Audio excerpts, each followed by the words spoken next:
welcome back to another episode of Alan Wake. Let's continue, shall we? Bless you.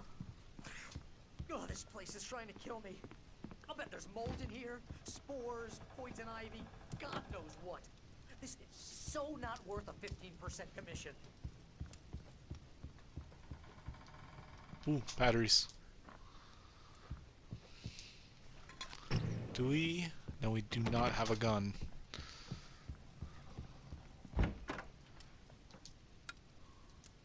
Nope. These stay on. What the frick? Did I just get hurt by a damn plant? I got hurt by the plant. I got touched by it. The outside! It's disgusting!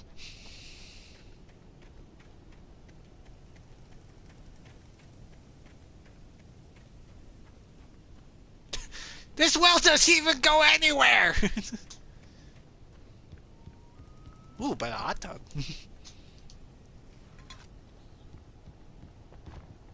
Okay, there we go. Now I have more of my controls back.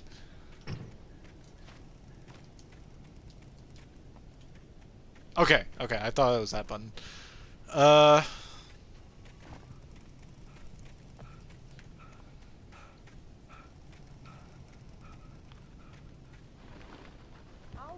wait here, Al. I'll hold down the fort. I'll be with you in spirit every step of the way, Al. Walk through the door now. Oh, now I have a gun. Okay. Oh, that's right. We get to drive now, I think. Barry had never gotten along with Alice, but he knew Alan loved her with an almost frightening intensity. And now something had happened to Alice. And here was Al armed with a gun and saying things people got put in padded cells for. It was as if his friend had experienced a massive psychotic episode and was now totally disconnected from reality. It scared the shit out of Barry. You can't blame him, though.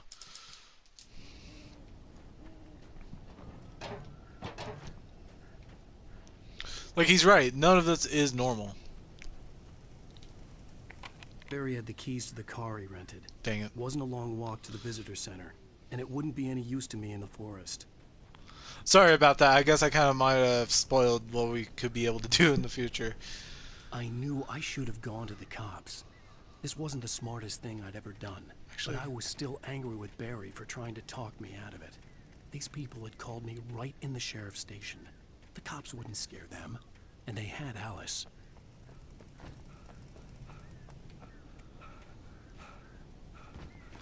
Come on. Come on. Okay, never mind.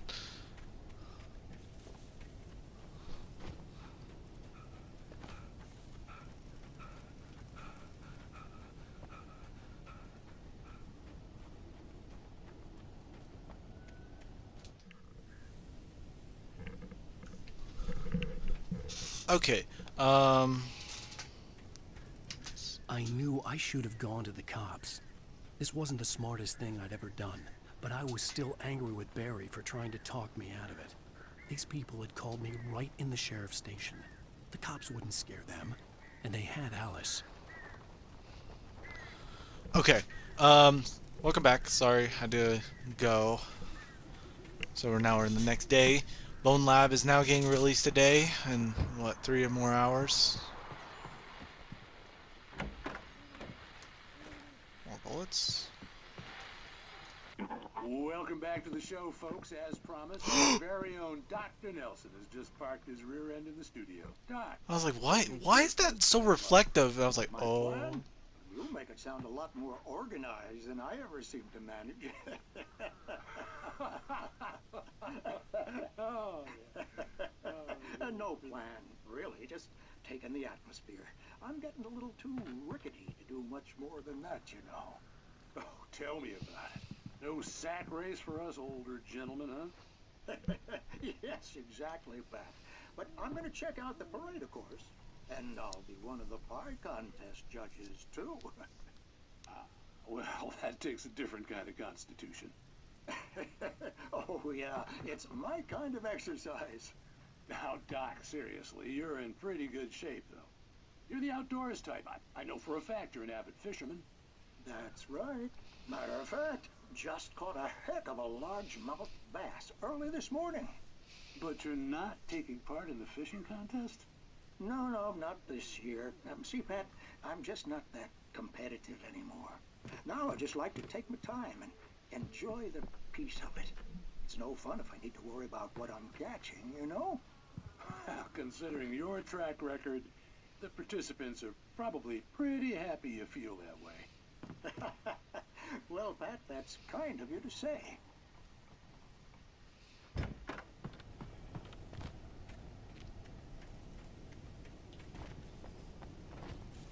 No one's out here. But we do know they are here, so better be ready for anything.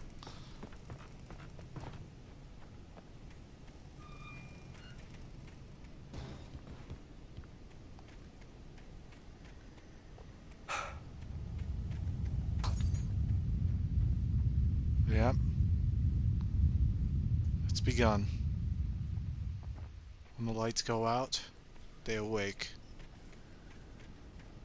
When true evil creeps out of the darkness.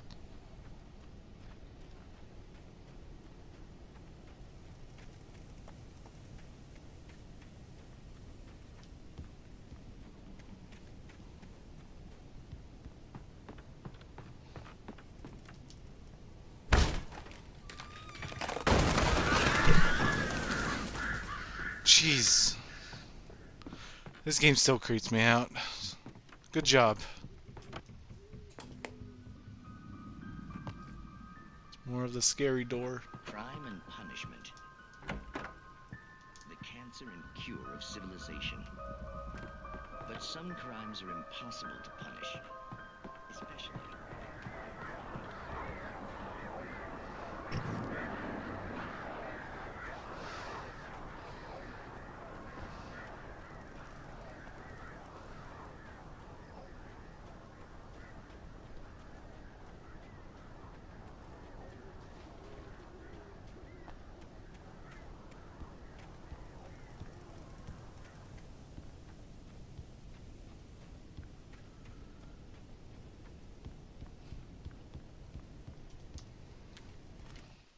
Rose knew that Rusty was in love with her, and she liked him too.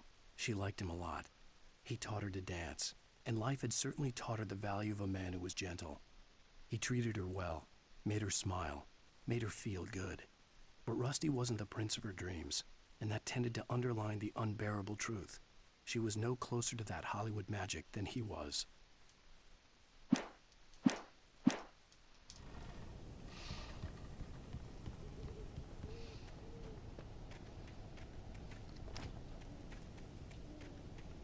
Got feelings and drama.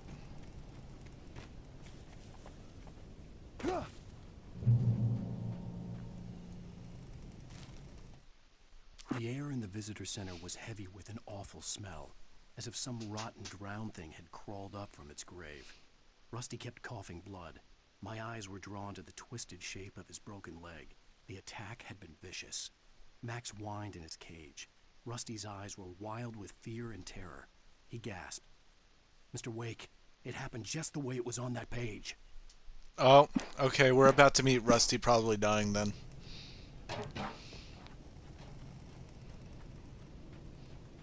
Yeah, ain't that where we... I think that's where we were.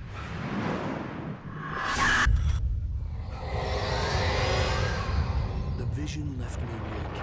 This was no head injury.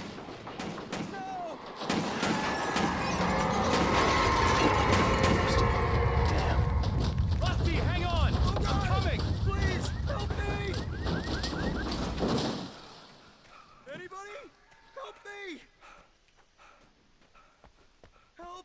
Help me! Hold on, there's a thermos in here. Can you hear me? Anyone? Please, help! Help me!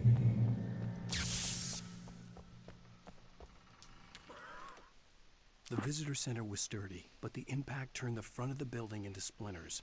Rusty was thrown across the lobby like a rag doll and hit the far wall hard. It didn't hurt until he tried to move and saw his leg bend the wrong way, felt the broken ribs stabbing him on the inside. Rusty howled in pain and fear, suddenly afraid to die alone. Oh, he's definitely gonna die. The ranger's office was locked. I'd need a key to get in. Help me. Somebody Yep, there he is. Hello? back here. I'm back here. Hey. Mr. Wake? Oh, hell. It happened just the way it was on that page. I found. Came true. It knew. So dark. It'll come back for me. You must. The lights. In the office. I have the key. Okay, Rusty. Hang on. I'll be right back. Whatever did this couldn't be far. Rusty had found a page from the manuscript. It would help me understand what had happened. I'm guessing it's in his office.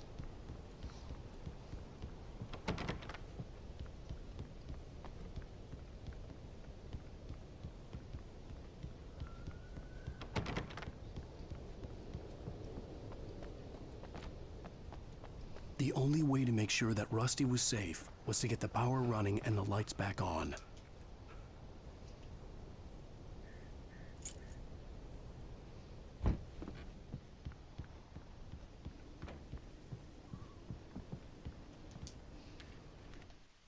At the last instant, I changed direction and threw myself down.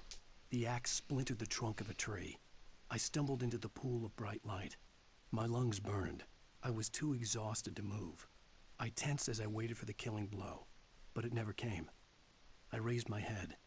Nothing moved in the darkness beyond. For the moment, bathed in the cold light, I was safe. That couldn't be it. This doesn't really detail his death. Unless I got that page from earlier and that was it.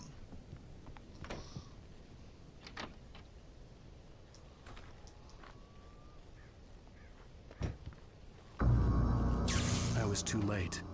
Someone had destroyed the circuit breaker. There was no way to get the lights back on. The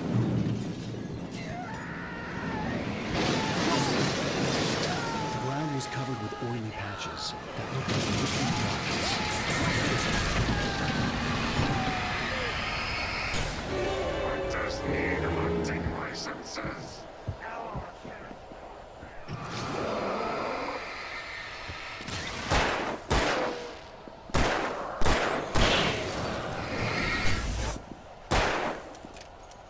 I reload.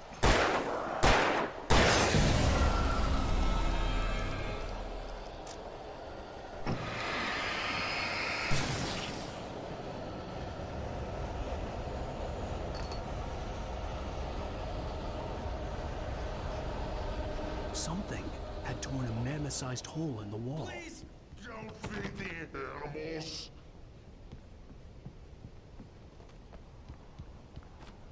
Fishing! Is only permitted. Just a park. Fishing. License! Oh, there he is. The park ranger's instructions. At all times. Sorry, Rusty. Rusty, no! Closer than 100 yards. Do bears and wolves never approach any other Wildlife closer than 25 yards. pets must be leashed. At all times. Never leave your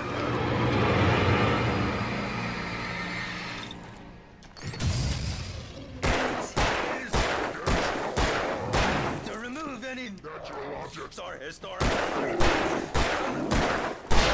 Dang, Rusty.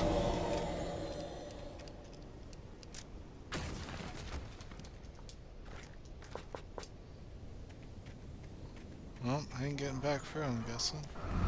Oh, nope.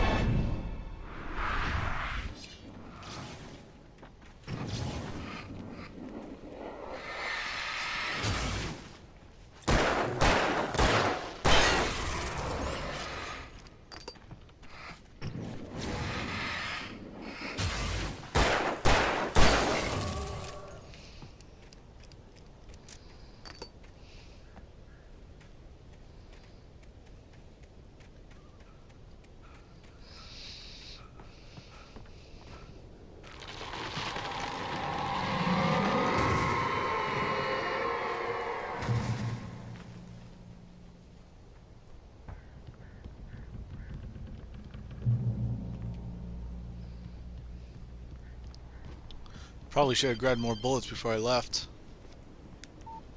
What? What the hell was that? I saw it from the window. I saw something. Forget about it, Barry. It's just me going crazy. Oh, jeez. Oh, jeez. You're not crazy. I wish you were crazy, but you're not crazy. Ow, be careful. Stay in the cabin. Don't open the door for anyone. I mean it.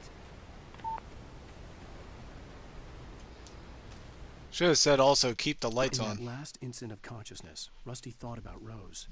He was older than she was. Rose was barely out of her teens, but she made him feel young and forget what a train wreck his long-dead marriage had been. He still wore the ring. He'd been waiting for her to tell him to take it off. Now she never would. The thing is also I wonder is isn't that either like how he really feels, or is that just Alan Wake's story making him feel that?